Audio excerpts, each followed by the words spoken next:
নমস্কার,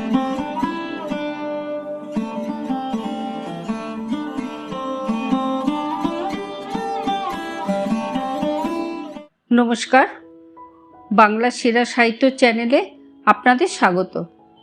আমি মিতা। আজ আমি আপনাদের যে গল্পটি পড়ে শোনাবো সুচিত্রা ভট্টাচার্যের লেখা। গল্পটির নাম ভালোবাসা অথবা।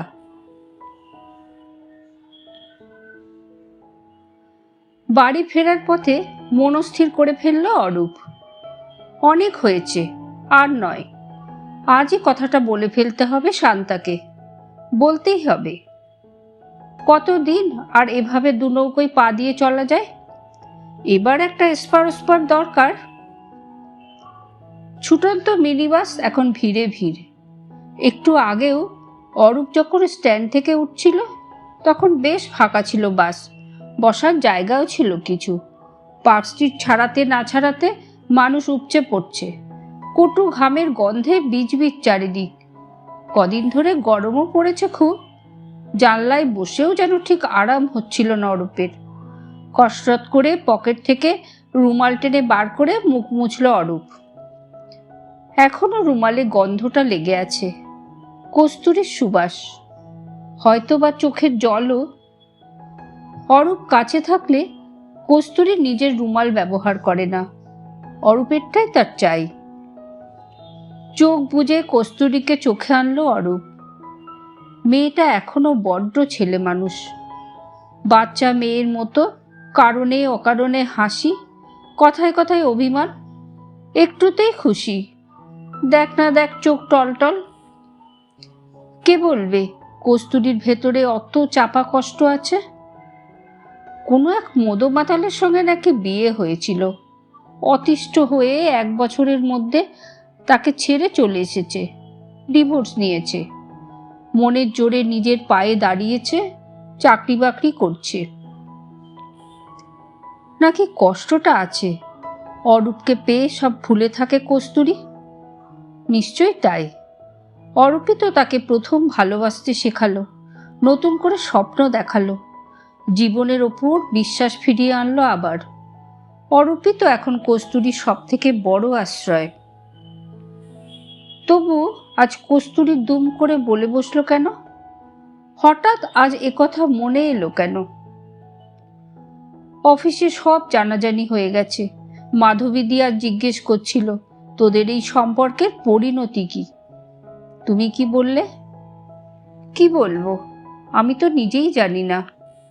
কস্তুরী আঙুলে পাকাচ্ছিল অরূপের রুমালটাকে। হঠাৎ থেমে গিয়ে বলল, ডিভোর্সি মেয়ে আমি। আমায় নিয়ে কত লোকে কত কথা বলে। মাধবীদি বলছিল অরূপ দাশগুপ্ত বউ বাচ্চা ছেড়ে কখনোই তোকে বিয়ে করবে না, দেখে নিস খেলাবে। অরূপ গুম হয়ে গিয়েছিল। তোমারও কি তাই বিশ্বাস? তোমার কি মনে হয় আমি তোমায় খেলাচ্ছি? আমি কি তাই বলেছি? অফিসে সবাই যা বলা বলি করে, বলুক যে যা খুশি, সকলের মুখের ওপর আমরা ঠিক একদিন জবাব দিয়ে দেব, দেখো। অরূপ একটুখানি দম নিয়ে বলেছিল, তুমি তো জানো আমি তোমাকে কি ভীষণ ভালোবাসি। তোমাকে ছাড়া আমি আর কটা দিন সময় দাও আমায়, প্লিজ। রানীকুঠি এসে গেছে, হাঁকাহাঁকি করছে কন্ডাক্টর। পকেটে রুমালখানা গুঁজে অরূপ উঠে পড়ল, ভিড় ঠেলে এগোলো গেটের দিকে। সামনেই মার হাত ধরে একটা বাচ্চা ছেলে ভিড়ের চাপে ছটফট করছে বেচারা, একদম বাবুনের বয়সী। অরূপ টপকে যেতে গিয়েও কি ভেবে ছেলেটার হাত ধরে ফেলল, সাবধানে নামিয়ে দিল বাস থেকে। ছেলেটার মা ধন্যবাদ গোছের কিছু বলল যেন অরূপের কানে গেল না। অন্যমনস্কভাবে বাস স্টপে দাঁড়িয়ে রইল অনেকক্ষণ। বাবুনের জন্য কি যেন একটা নিয়ে যেতে বলেছিল না শান্তা? কি যেন?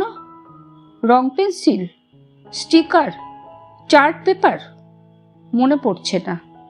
থাক, শান্তা নিজেই কিনে নেবে। বাবুনকে যদি শান্তা না ছাড়ে, যদি জোর করে নিয়ে চলে যায়, তখন তো ছেলের জিনিস তাকেই কিনতে হবে। এখন থেকেই বরং অভ্যেসটা হোক। ভাবতে গিয়ে কোথায় যেন একটা কাঁটা খচখচ করে উঠল অরূপের। 4.5 বছরের বাবুন তার বড় আদরের। শান্তাকে নয় ছেড়ে দিতে পারবে অরূপ, কিন্তু বাবুন, ওদিকে আবার ছেলে না দিলে শান্তাই বা থাকে কি নিয়ে? সমস্যা আর সমস্যা। একটা ব্যবস্থা অবশ্য করা যায়। বাবুর নয় মার কাছে কিছুদিন রইল, কিছুদিন বাবার। শান্তা কি রাজি হবে? যাক গে যাক, তখনকার ভাবনা তখন।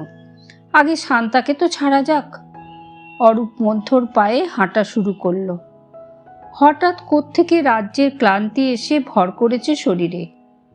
অফিস ছুটির পর প্রতিদিন সে আর কস্তুরী গিয়ে বসে থাকে গঙ্গার ধারে। নদীর স্নিগ্ধ বাতাস আর কস্তুরীর টাটকা নিঃশ্বাস সঞ্জীবনী হয়ে সপ্রাণ করে দেয় তাকে। আজও তো ছিল, খানিক আগেও। তবু কেন এত ক্লান্তি? তবে কি কস্তুরীর কথা শান্তাকে বলতে হবে বলে মনে মনে টেনশন হচ্ছে অরূপের? ধুর, কিসের টেনশন? সত্যি কথাটা বলতে অরূপ মোটেই ঘাবড়াবে না। বাড়ির দরজায় এসে অরূপ বেল টিপল। অন্য দিনের মতো জোরে জোরে নয়, বেশ আস্তে, যেন কোনো অপরিচিত বাড়ির দুয়ারে এসে দাঁড়িয়েছে সে। শান্তা দরজা খুলেছে। এসেছ? দেখো, দিদি কতক্ষণ ধরে তোমার জন্য অপেক্ষা করছে। দিদি মানে অরূপেরই দিদি, কাছেই থাকে বাঁশদ্রোণীতে। অরূপের বিয়ের পর ভাইকে কাছাকাছি রাখবে বলে নিজে এই বাড়িটা দেখে দিয়েছিল দিদি। আগে রোজই আসতো, ইদানিং ছেলে মেয়ের পড়াশোনার চাপে উপস্থিতি একটু কমেছে। অরূপ ঢুকতেই দিদি বলল, হ্যাঁ রে, তুই নাকি আজকাল রোজ এই সময় বাড়ি ফিরিস? কি করিস এতক্ষণ অফিসে? অরূপ গম্ভীর মুখে বলল, কাজ থাকে, ওভারটাইম। তাই বল। তা এই যে রোজ রোজ এত ওভারটাইম করছিস, এক্সট্রা পয়সাগুলো জমাচ্ছিস তো? যেটুকু পারি জমাই। হ্যাঁ, জমা। কদিন আর ভাড়া বাড়িতে থাকবি? এবার একটা ফ্ল্যাট বুক করার কথা চিন্তা কর। শান্তা রান্নাঘরে ঢুকে গেছে, চায়ের জল বসাচ্ছে বোধহয়। সেখান থেকে চেঁচিয়ে বলল, এই কথাটাই তোমার ভাইকে একটু ভালো করে বোঝাও তো দিদি। এইটুকু দুখানা ঘরে মাথা গুজে আছি, জল নিয়ে বাড়িওয়ালার সঙ্গে নিত্য অশান্তি। দরকারে দেওয়ালে একটা পেরেক মুড়তে গেলেও অবিনাশবাবু ওপর থেকে হাঁ করে নেমে আসে। অরূপ মনে মনে বলল, তোমার অশান্তি যাবে না শান্তা। ফ্ল্যাট হয়তো একদিন আমার হবে, কিন্তু সে ফ্ল্যাট তোমার হবে না। মুখে বলল, আমি ভাবি না, কে বলল? কত প্রমোটারের সঙ্গে কথা বলেছি জানো, সুটেবল একটা পেয়ে গেলে অফিস থেকে লোন নিয়ে। খুব ভালো, করতে হলে এই বয়সেই করে ফেল। তোর জামাইবাবু তো কিছুই পেরে উঠল না, তোদের হলে আমারও ভালো লাগবে। দিদির স্বরে হালকা বিষাদ, দুঃখ বিলাস। জামাইবাবুদের নিজেদের অত বড় বাড়ি, তবু আপনি কোপনি হয়ে ফ্ল্যাটে ঢুকতে পারেনি বলে হাহাকার। অনর্থক কথা বাড়ালো না অরূপ। মেঝেই বসে ছোট ছোট পিচবোর্ডের টুকরো জোড়া লাগিয়ে ছবি বানাচ্ছে বাবুন। পশু পাখি, মাছ, ফুল, পাতা। ছেলেটা বড় শান্ত, নিজের ছোট্ট জগতে তন্ময় হয়ে থাকে দিনরাত। অরূপ ঝুঁকে ছেলের কোকড়া কোকড়া চুলে হাত বোলালো একটু, তারপর ছোট্ট একটা নিঃশ্বাস ফেলে ঢুকে গেল বাথরুমে। বাথরুমটা বেশ মলিন, স্যাঁতসেঁতে। এ বাড়িতে ঢোকার সময় বাড়িওয়ালা শাওয়ার লাগিয়ে দেবে বলেছিল, দেয়নি। চৌবাচ্চা ব্যাপারটাকে বড় স্থূল মনে হয় অরূপের। তবু উপায় কি? শান্তার মতো রসকসী নারীকে সে যখন এতদিন সহ্য করেছে, এই চৌবাচ্চাটাকেও না হয় আর কিছুদিন। হরাস হরাস গায়ে খানিকটা জল ঢালল অরূপ। কস্তুরী মোটেই শান্তার মতো ঘরে বসে থেকে শুকিয়ে যাওয়ার মেয়ে নয়। দুজনের রোজগারে দিব্যি একটা আধুনিক ফ্ল্যাট বানানো যাবে মনের মতো করে। কস্তুরীর রুচিও আছে, ভারী শৌখিনভাবে সাজাবে ফ্ল্যাটখানা। কিন্তু শান্তাকে কথাটা বলা যায় কেমন করে? ঝপ করে বলে দেবে?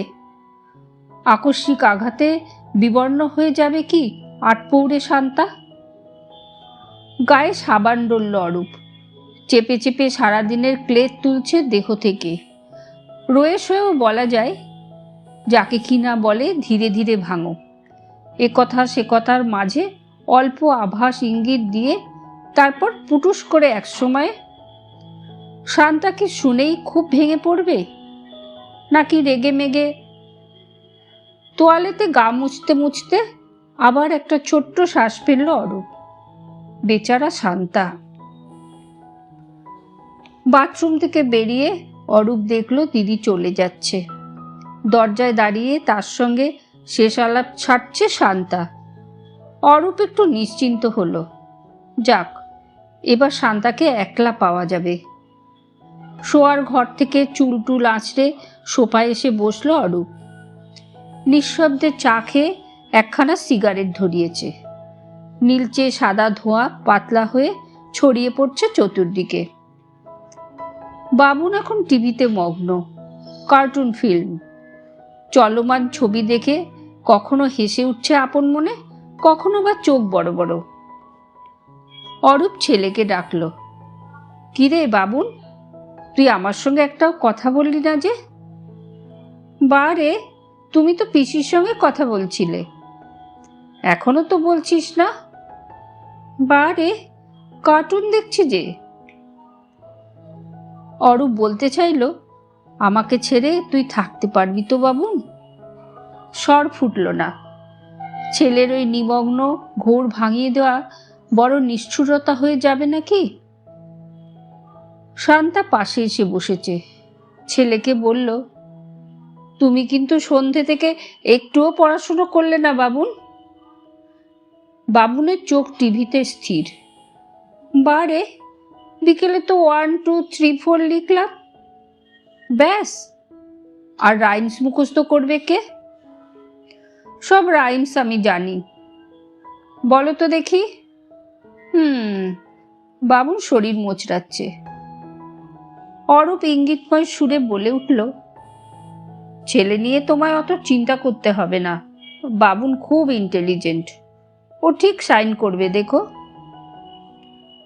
যত ইন্টেলিজেন্টই হোক, ঘষা মাজা না করলে কিচ্ছু হয় না। সব হয়ে যাবে, ভেবো না। তোমার তো খালি ওই এক কথা, সামনের বছর ওকে হাই স্কুলে দিতে হবে, সে খেয়াল আছে? দিও। কোন স্কুলে চেষ্টা করা যায় বলো তো? তুমি কোন স্কুলে দিতে চাও? আমার তো বাবা সেন্ট পিটার্সই বেশি পছন্দ।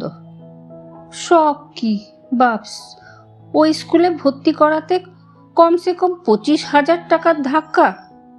তাও যদি ধরে করে চান্স পাওয়া যায়। তারপর মাস মাস 5 টাকা টিউশন ফি। শান্তা অত টাকা পাবে কোত্থেকে? অরূপের কাছ থেকে অ্যালিমনি চাইবে? চাইতেই পারে। শান্তা যতদিন না কোনো কাজকর্ম জোটে, খোরপোশ তো তাকেই দিতে হবে। তাছাড়া বাবুনকে বড় করার দায় যে অরূপেরও আছে, এ কথা সে অস্বীকারই বা করে কি করে? এখনই কি কথাটা বলে ফেলবে শান্তাকে? এটাই বোধহয় প্রকৃষ্ট সময়। অরূপ মনে মনে শুরুটা ভেজে নিল। তোমার সঙ্গে একটা কথা ছিল শান্তা। কি কথা? কথাটা একটু সিরিয়াস, তোমায় একটু ঠান্ডা মাথায় শুনতে হবে। পলকের জন্য ভুরুতে ভাঁজ পড়ল শান্তার। পলকে মিলিয়েও গেল। সহজ স্বরে বলল, সত্যি সত্যি কোথাও ফ্ল্যাট বুক করছো? না। তাহলে অফিসের কোনো প্রবলেম? না। অরূপ সামান্য অধৈর্য। অন্য কথা। তাহলে পরে বলো, আমি আগে বাবুনের খাবারটা গরম করে আনি। উঠে রান্নাঘরে যেতে গিয়েও দাঁড়ালো শান্তা। তুমি রুটি খাবে না ভাত? অরূপ হতাশ, চোখ বুজে ফেলে বলল, রুটিই করো। কাজের পর কাজ চলছে শান্তার। বাবুনকে খাওয়ানো রীতিমতো কঠিন কর্ম। অনেক সাধ্য সাধনা করে নরমে গরমে সেই পাট চোকালো আগে, খান আষ্টেক রুটি বানালো, ফ্রিজের হিমায়িত খাবার গরম করার জন্য বার করলো একে একে। কাল সকালে কাজের লোকের জন্য মেপে জুপে মশলা বের করে রাখলো গ্যাসের স্টোভের পাশে। গরমে দুধ কেটে যায় বলে আবার একবার দুধ জাল দিল। তারপর নৈশাহার সাজাচ্ছে টেবিলে। অরূপের সিরিয়াস কথা শোনার তার সময় কোথায়? না, খেতে বসেও কথাটা পারা গেল না। রোজ রোজ বাজার থেকে অরূপ পটল আনছে বলে উষ্মা প্রকাশ করল শান্তা। কৈফিয়ত দেওয়ার ভঙ্গিতে বাজার দরের ফিরিস্তি শোনাতে হলো অরূপকে। ঝুপ করে প্রসঙ্গ পাল্টে শান্তা ইলেকট্রিক বিলে চলে গেল। সেখান থেকে ভাইয়ের বিয়ের গল্পে। শ্রাবণে বিয়ে ঠিক হয়েছে শান্তার ভাইয়ের। বউকে একটা গয়না না দিলেই নয়। তাই নিয়ে অরূপ ক্রমশ অস্থির হয়ে পড়ছিল। কথাটা কি তবে আজও বলা হবে না? রাতে রান্নাঘর গুছিয়ে শান্তা যখন শোয়ার ঘরে এলো, বাবুন তখন ঘুমে কাদা। অরূপ হাতের পিঠে চোখ ঢেকে বিছানায় আছশোয়া। ভাবছে কস্তুরীকে সে সত্যিই ভালোবেসে ফেলেছে। বাঁচতেই পারে। বউ বাচ্চা আছে বলে কি অরূপের আর কাউকে ভালোবাসার অধিকার নেই? একজনকে ভালো লাগছে, আরেকজনকে লাগছে না। যাকে ভালো লাগছে তার সঙ্গে ঘর করার চিন্তা পাপ, অন্যায়, সমাজ চোখ রাঙাবে। দোষ, অরূপ সমাজকে কেয়ার করে না। কস্তুরী মিশে গেছে তার অস্তিত্বে। কস্তুরী বিনা বাঁচা এখন তার পক্ষে অসম্ভব। শান্তার ড্রেসিং টেবিলের সামনে বসে আটসাট করে চুল বাঁধছে। আট চোখে অরূপ দেখছিল শান্তাকে। কস্তুরীর জায়গায় শান্তাকে একদমই ভাবা যায় না, তুলনায় হয় না। জিরো। কি কাঠখোট্টা চেহারা হয়েছে শান্তার। খসখসে অনুজ্জ্বল চামড়া, টিকটিকি লেজের মতো চুল, গালে মেচেতার দাগ, রোগা হতে হতে বুক পিঠ সমান। সে জায়গায় কস্তুরী তো রাজহংসী। শুধু বাবুনের মা বলে কি শান্তাকে আর সহ্য করা সম্ভব? মন থেকে সমস্ত দ্বিধা ঝেড়ে ফেলল অরূপ। ঘরে গলায় ডাকল, শোনো। দাঁতে কালো ফিতে চেপে ঘুরে তাকালো শান্তা। কি? তখন যেটা বলছিলাম, তোমার সঙ্গে আমার সত্যিই একটা জরুরি কথা আছে। আমারও। অরূপ চোখ কুঁচকল। তোমার আবার কি কথা? দিদি সন্ধেবেলা কেন এসেছিল জানো? জামাইবাবুর কোম্পানির হাল নাকি খুব খারাপ। যাকে তাকে ভলেন্টারি রিটায়ারমেন্টের নোটিশ ধরিয়ে দিচ্ছে। সে কি? প্রশ্নটা করতে না চেয়েও করে ফেলল অরূপ। দিদি তো আমায় তখন কিছু বলল না। বলবে তো বটেই, আজ বলেনি? সবে তখন তুমি খেটে খুঁটে এসেছো। রিটায়ার করিয়ে দিল? টাকা পয়সাও নিশ্চয়ই দিয়েছে।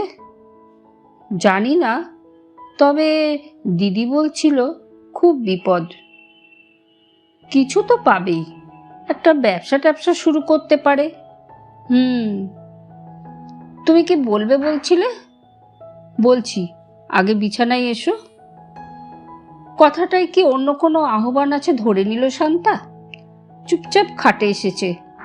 বাবুনকে দেওয়ালের দিকে সরিয়ে মাঝখানে নিজের জায়গা করে নিল। সায়ার দড়ি আলগা করল, ব্লাউজের হুকগুলো খুলে দিল পুটপুট। গরমে এভাবেই শিথিল হয়ে শোয় শান্তা। অরূপ অন্যদিকে মুখ ঘুরিয়ে নিল, চোখ বুজে বলল, আচ্ছা শান্তা, আমি যদি আর তোমাদের সঙ্গে না থাকি, ধরো যদি চলে যাই। শান্তা শুতে যাচ্ছিল, থমকে গিয়ে বলল, এ আবার কি কথা? কোথায় যাবে? ধরো রইলাম না, তুমি একা একা বাবুনকে মানুষ করতে পারবে তো?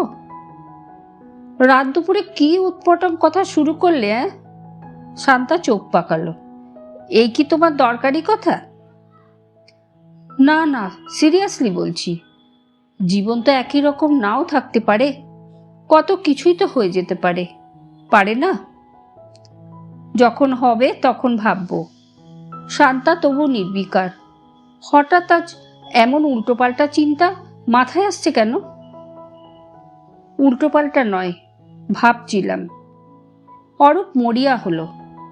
ধরো আমার একটা অন্য কোনো মেয়ের সঙ্গে রিলেশন হলো, আমি তোমাদের ছেড়ে চলে গেলাম। শান্তা মুহূর্তের জন্য স্থির, পরক্ষণে খিলখিল করে হেসে উঠেছে। ইস, সে মুরদ তো আবার আছে নাকি? আমি তো বেঁচে যাই তাহলে। বলতে বলতে হঠাৎই ঝুঁকেছে, অরূপের খোলা পিঠে আঙুল রেখে বলল, এই তোমার কি হয়েছে গো? অরূপের সব কথা গুলিয়ে গেল। হতচকিত স্বরে বলল, কি হয়েছে? এ মা, একেবারে চাপড়া চাপড়া হয়ে গেছে, এক্সিমার মতো। শান্তা হাত বোলাচ্ছে পিঠের মাঝখানটায়। আগের বারও গরমে ঠিক এরকম হয়েছিল। কি গো তুমি, টের পাও না? জ্বালা করে না? ফোঁস করে একটা লম্বা শ্বাস ফেলল অরূপ। করে, মাঝে মাঝে করে। একটু মলম লাগিয়ে দেব? দাও। আঙুল নড়ছে পিঠে, জাদুকাঠি যেন। অরূপের কেমন যেন বিবশ লাগছিল নিজেকে। বিবশ না অসহায়? না, আজও কথাটা বলা গেল না। কালও কি পারবে অরূপ? পরশু, তরশু? অরূপ টের পাচ্ছিল ভালোবাসি বলার থেকেও ভালোবাসি না বলাটা অনেক বেশি কঠিন। কেন যে কঠিন? ধন্যবাদ। গল্পটি যদি আপনাদের ভালো লেগে থাকে, লাইক করুন, কমেন্ট করুন, শেয়ার করুন, সাবস্ক্রাইব করুন আর ডান দিকের বেল আইকনটি প্রেস করুন।